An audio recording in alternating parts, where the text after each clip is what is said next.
வணக்கம். இது உங்கள் ஆன்மீக ஹிருதயம். அனைத்து உயிர்களும் துன்பமின்றி எப்போதும் சுகமாக இருக்கவே விரும்புகின்றன. அந்த சுகம் ஆத்மாவில் மட்டுமே உள்ளது. மனமற்ற உறக்க நிலையில் நாம் அனுபவிக்கும் அந்த ஆனந்தத்தை விழித்திருக்கும் போதும் அடைய வேண்டுமானால் நான் யார் என்று தன்னைத்தானே அறிவது அவசியம். இதோ பகவான் ரமண மகரிஷியின் நான் யார் உபதேசத்தின் சாரம். நாம் எல்லோருமே எந்த துன்பமும் இல்லாமல் எப்போதுமே மகிழ்ச்சியாக இருக்கவே விரும்புகிறோம். உண்மையில் நம்மை நாம் அதிகமாக நேசிப்பதற்கு காரணமே அந்த மகிழ்ச்சிதான். ஆனால் உண்மையான மகிழ்ச்சி எங்கே இருக்கிறது? அது ஆத்மாவில் மட்டுமே உள்ளது. ஆழ்ந்த உறக்கத்தில் மனம் இல்லாத போதும் நாம் ஒரு நிம்மதியை உணர்கிறோம் அல்லவா? அந்த நிம்மதியை விழித்திருக்கும் போதும் நாம் அடைய வேண்டும். அதற்கு நான் யார் என்று தன்னைத்தானே அறிந்து கொள்வது அவசியம். சரி, நான் யார்? இந்த உடல் நான் இல்லை. பார்ப்பது கேட்பது போன்ற புலன்கள் இதுவும் நானல்லை. பேசும் உறுப்புகள் நான் இல்லை. மூச்சுக்காற்றாகிய பிராணனும் நான் இல்லை. ஏன், ஓயாமல் எண்ணங்களை உருவாக்கும் இந்த மனமும் கூட நான் இல்லை. இவை எதுவும் நானல்லை என்றால் பின் நான் யார்? இது நானல்லை, இதுவும் நானல்லை என்று அனைத்தையும் நீக்கிய பிறகு எது எஞ்சி நிற்கிறதோ அந்த தூய அறிவே நான். அந்த அறிவின் இயல்புதான் சத் சித் ஆனந்தம். சரி, உலகம் எப்படி தோன்றுகிறது என்று பார்ப்போம். மனம் என்பது ஆத்மாவிலுள்ள ஒரு அதிசய சக்தி. அதுதான் எல்லா எண்ணங்களையும் உருவாக்குகிறது. எண்ணங்களை நீக்கிவிட்டு பார்த்தால் தனியாக மனம் என்று ஒன்றில்லை. இதை ஒரு உதாரணத்துடன் பார்க்கலாம். சிலந்திப்பூச்சி எப்படி தன் வாயிலிருந்து நூலை வெளியே விட்டு பிறகு அதை தனக்குள்ளேயே இழுத்துக் கொள்கிறதோ, அப்படியே மனமும் உலகத்தை தனக்குள்ளிருந்து வெளியே தோற்றுவித்து மீண்டும் தனக்குள்ளேயே ஒடுக்கிக் கொள்கிறது. மனம் எப்போது ஆத்மாவை விட்டு வெளியே வருகிறதோ அப்போது உலகம் உண்மையாக தெரியும். உலகம் தெரியும் வரை ஆத்மா தெரியாது. இது எப்படி இருக்கிறது தெரியுமா? ஒரு கயிற்றை பார்த்து ஐயோ பாம்பு என்று பயப்படுபவனுக்கு அது வெறும் கயிறுதான் என்று தெளிவு பிறக்கும் வரை பயம் நீங்காதில்லையா? அதுபோலத்தான் உலகம் உண்மை என்று நம்பும் வரை ஆத்ம தரிசனம் கிடைக்காது.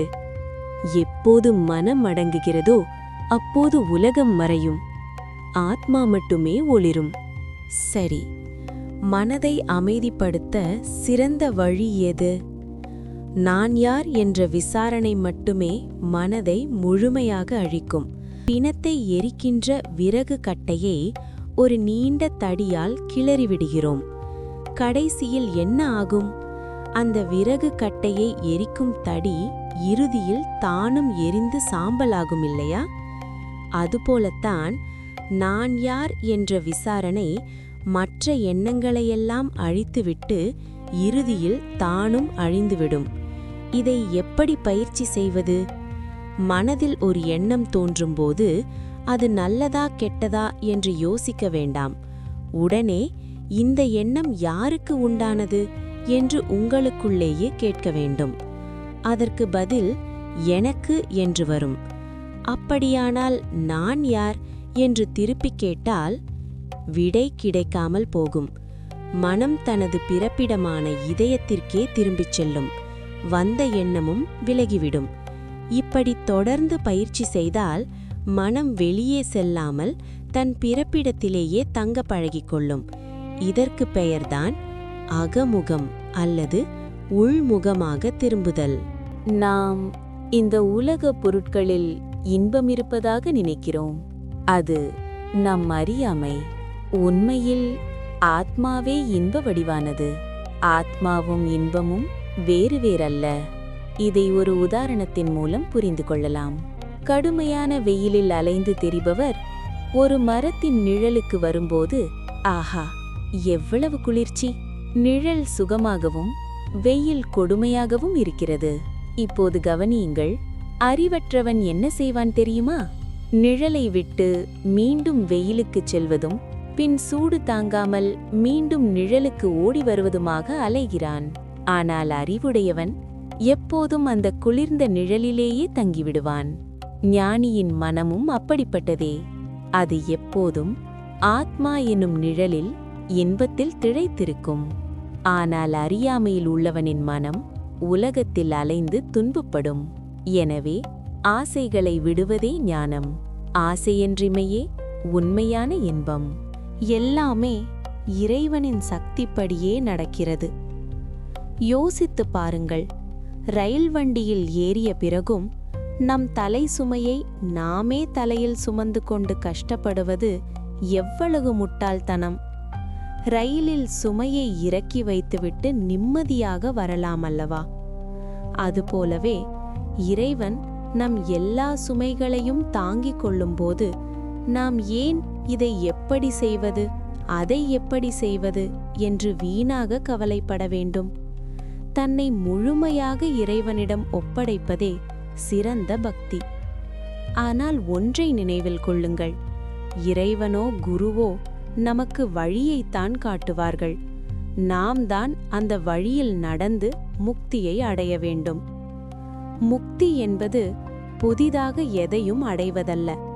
நம்மிடம் உள்ள விலங்குகளை, அதாவது நான் இந்த உடல் என்ற தவறான எண்ணத்தை நீக்கிவிட்டு நம் உண்மையான ஸ்வரூபத்தை உணர்வது மட்டுமே முக்தி. அமைதியாக இருங்கள். அந்த அமைதியே ஆத்மா. இப்போது இந்த சத்சங்கத்தில் இருந்து சில ஆழமான சத்திய வரிகள் மீண்டும் மௌனத்திலிருந்து உங்கள் உள்ளே விழ மனதார கேளுங்கள். நாளடைவில் சத்தியம் தானாக உணரப்படும். நான் யார் என்று என்னை நானே விசாரிக்கும்போது முதலில் எதெல்லாம் நான் இல்லை என்பதை தெளிவுபடுத்திக் கொள்ள வேண்டும். 7 தாதுக்களால் ஆன இந்த ஸ்தூல உடல் நான் அல்ல. சப்தம், பரிசம், ரூபம், ரசம், கந்தம் ஆகியவற்றை அறியும் கண்கள், காதுகள் போன்ற ஞானேந்திரியங்கள் நான் அல்ல. பேசுவது, நடப்பது, வேலை செய்வது போன்ற செயல்களை செய்யும் கர்மேந்திரியங்கள் நான் அல்ல. மூச்சுக்காற்றாகிய பிராணன் நான் அல்ல. நினைவுகளை சுமக்கும் மனமும் நான் அல்ல. இது நான் இல்லை, இதுவும் நான் இல்லை. நேத்தி நேத்தி என்று அனைத்தையும் ஒதுக்கிய பிறகு எது தனித்து நிற்கிறதோ அந்த அறிவே நான். அந்த அறிவின் இயல்புதான் சத் சித் ஆனந்தம், அதாவது இருப்பு, அறிவு, இன்பம். உலகம் என்பது என்ன? எப்போது மனம் ஆத்மாவை விட்டு வெளியே வருகிறதோ அப்போது உலகம் தோன்றுகிறது. தூக்கத்தில் மனம் ஒடுங்கியிருக்கும்போது உலகம் தெரிவதில்லை. ஆனால் விழித்திருக்கும் போதும் கனவிலும் மனம் செயல்படுவதால் உலகம் தெரிகிறது. சிலந்தி பூச்சி எப்படி தன் வாயிலிருந்து நூலை வெளியே விட்டு பிறகு அதை தனக்குள்ளேயே இழுத்து கொள்கிறதோ அப்படியே மனமும் உலகத்தை தனக்குள்ளிருந்து தோற்றுவித்து மீண்டும் தனக்குள்ளேயே ஒடுக்கிக் கொள்கிறது. ஆகவே உலகம் உண்மையாக தெரியும் வரை ஆத்மா தெரியாது. கயிற்றை பார்த்து பாம்பு என்று பயப்படுபவனுக்கு அது வெறும் கயிறுதான் என்று தெளிவு பிறக்கும் வரை பயம் நீங்காது. அதுபோலவே உலகத்தை நிஜம் என்று நம்பும் வரை ஆத்ம தரிசனம் கிடைக்காது. மனதை அடக்குவது எப்படி? மனம் என்பது எண்ணங்களின் தொகுப்பு மட்டுமே. எண்ணங்களை எடுத்துவிட்டால் தனியாக மனம் என்று ஒன்றில்லை.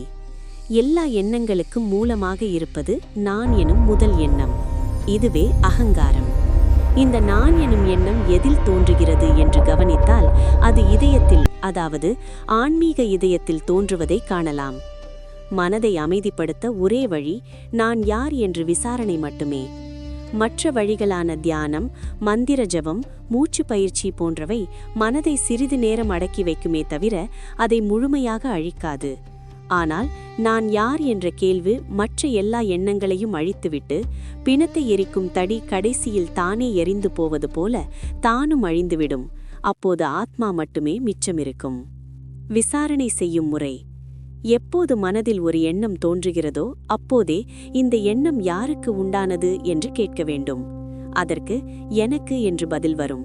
உடனே அந்த நான் யார் என்று மீண்டும் கேட்டால் மனம் தனது பிறப்பிடமான இதயத்திற்கே திரும்பிச் செல்லும். வந்த எண்ணமும் அடங்கிவிடும். இப்படி தொடர்ந்து பயிற்சி செய்தால் மனம் தன் பிறப்பிடத்திலேயே தங்க பழகிக் கொள்ளும். இன்பம் எங்கே இருக்கிறது? உலகப் பொருட்களில் இன்பம் இருப்பதாக நாம் நினைக்கிறோம், ஆனால் அது உண்மையில்லை. உதாரணத்திற்கு, வெயிலில் அலைந்து திரிபவர் மர நிழலுக்கு வரும்போது குளிர்ச்சியை உணர்கிறார். நிழல் சுகமாகவும் வெயில் கொடுமையாகவும் இருக்கிறது. அறிவற்றவன் நிழலை விட்டு வெயிலுக்குச் செல்வதும் பின் மீண்டும் நிழலுக்கு வருவதுமாக அலைகிறான். ஆனால் அறிவுடையவன் எப்போதும் குளிர்ந்த நிழலிலேயே தங்கிவிடுவான். அதுபோலவே ஆத்மா நிழல் போன்றது, உலகம் வெயில் போன்றது. மனம் உலகத்தை நோக்கிச் செல்லும்போது துன்பத்தையும், உள்முகமாக ஆத்மாவை நோக்கி திரும்பும்போது இன்பத்தையும் அனுபவிக்கிறது. உண்மையில் ஆத்மாவும் இன்பமும் வேறு வேறல்ல. ஆத்மாவே இன்ப வடிவானது. இறைவன் செயல் எல்லாமே இறைவனின் சக்திப்படியே நடக்கிறது. ரயில் வண்டியில் ஏறிய பிறகும் நம் தலை சுமையை நாமே சுமந்து கொண்டு கஷ்டப்படுவது எவ்வளவு முட்டாள்தனமோ, அதுபோலவே இறைவன் எல்லா சுமைகளையும் தாங்கிக் கொள்ளும்போது நாம் ஏன் கவலைப்பட வேண்டும்? தன்னை முழுமையாக இறைவனிடம் ஒப்படைப்பதே சிறந்த பக்தி. முக்தி என்பது புதிதாக எதையும் அடைவதல்ல. சிறையில் இருக்கும் ஒருவன் தன்னுடைய உண்மையான இயல்பு விடுதலைதான் என்று உணர்வது போல, நாம் பந்தப்பட்டதாக நினைக்கும் நாம் நம் உண்மையான ஆத்மஸ்வரூபத்தை விசாரித்து அறிவதே முக்தி. அமைதியாக இருங்கள். தன்னை அறிதலே பேரின்பம்.